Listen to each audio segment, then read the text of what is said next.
Continue our driver media availabilities for the 15th annual AAA Texas 500 Monster Energy NASCAR Cup Series. Joined now by the driver of the number 19 Bass Pro Shops Toyota for Joe Gibbs Racing, Martin Truex Jr. We will go ahead and go straight to questions. If you'll raise your hand, we'll get a microphone to you. State your name and affiliation, please. Not all at once. We'll start right up front here with Bob.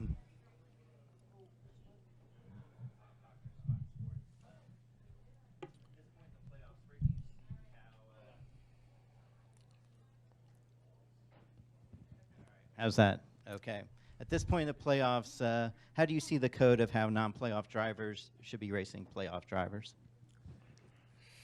Oh, that's a difficult question. I mean, obviously everybody's out there to do the best job they can for their team, for their sponsors, for themselves. Everybody's in a little different situation. Some guys have rides, some guys don't. So, I don't know that it changes a whole lot from the rest of the season, to be honest. I guess maybe if it comes down to a win, racing a playoff guy, maybe it does a little bit. But I think you just you try to just race the way you always have. Be respectful and race guys like you want to be raced. I don't know that ever changes, really, in my opinion. We'll stay up front here with Nate. Nate Ryan, NBC Sports. Martin, you haven't won here, but you've been close a lot. I know I think it was like a tire problem a couple of years ago, and I know last year Harvick just kind of caught you at the end. Is there one thing you can kind of point to and say, this is because you've been so good here, this is the reason we haven't won here? Oh, not really. I mean, it's been a lot of different things over the years, obviously, with a lot of different rules and the track changing throughout the years. We've been close a few times in all situations, so it's not really been just one thing. It's just sometimes as I talked about at Martinsville last week, it just hasn't been our time yet. So kind of struggled a bit here in the spring race, and so looking forward to seeing what we can do here now this weekend with all we've learned this year and the things we've worked on, and the momentum we have and the confidence we have. So hopefully we can put that to good use this weekend and do everything right, get our first one here. We'll stay in the middle with Lee and then go to Woody.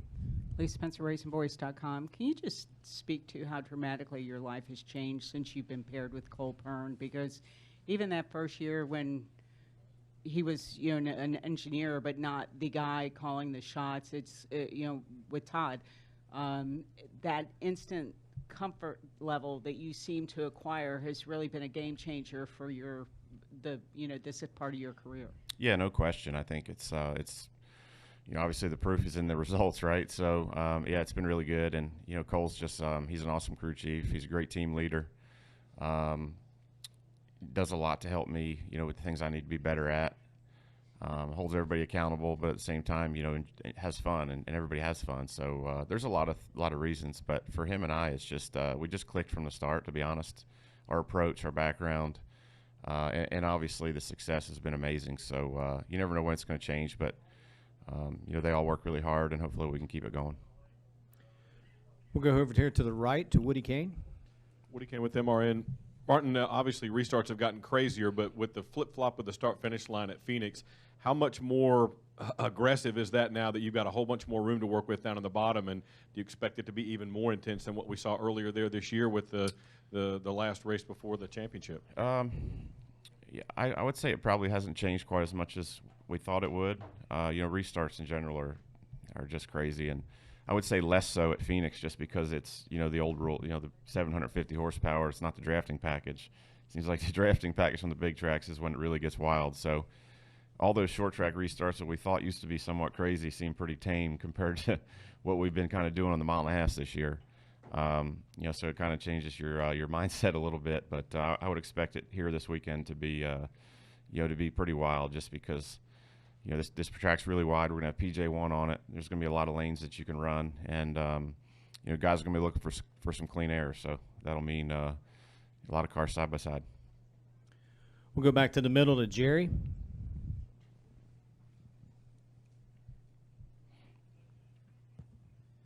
Jerry Jordan, kicking the tires.net. I walked out for a second, so I may have missed this, but does it really, other than going for the win, does it really matter to you what happens over the next 2 weeks as long as you're prepared for Homestead? I'd prefer not to piss anyone off. Honestly, it's we're going to race hard, try to win, but we don't need any enemies. So We'll just do our normal deal, to be honest with you. I mean, I don't think we do anything different than a normal weekend. I don't think we do anything different than we did at Martinsville last weekend. We always try to do the best we can for everyone on our team and all our sponsors, and again ourselves. You know, we want to win. We have a lot of confidence. We've got great equipment, a great team. Why not take advantage of it? We'll go over here to the left to Dustin Long.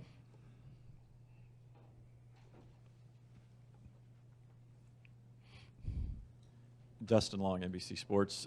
Martin, at Martinsville, you talked last week about after winning, kind of, I think you referred to it as redemption, just because last year, but also being so close and wanting to win that at that track.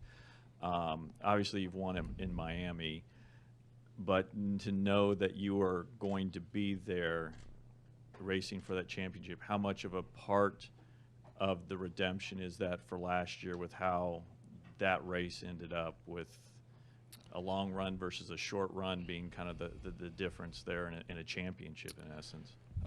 Yeah, I don't know. I think, you know, for me personally, just being able to get back there and have another shot at it is great. You know, I think, you know, last year was last year.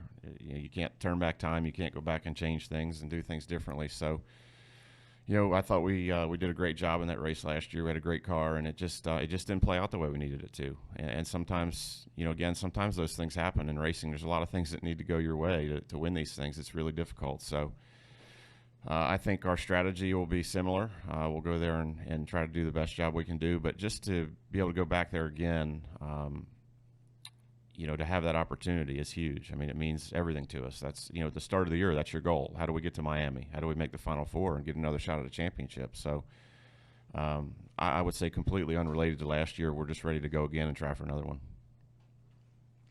Any additional questions for Martin? We'll come back up front to Bob and finish up. Actually, I have a couple more. They're going to put traction compound on the top grooves of the corners at Phoenix next week. How do you think that'll change anything at all? Oh, absolutely. Yeah, I think the big thing is it going to be the preferred lane? You know, I mean, we go to these racetracks and places that typically the bottom is predominantly the best lane.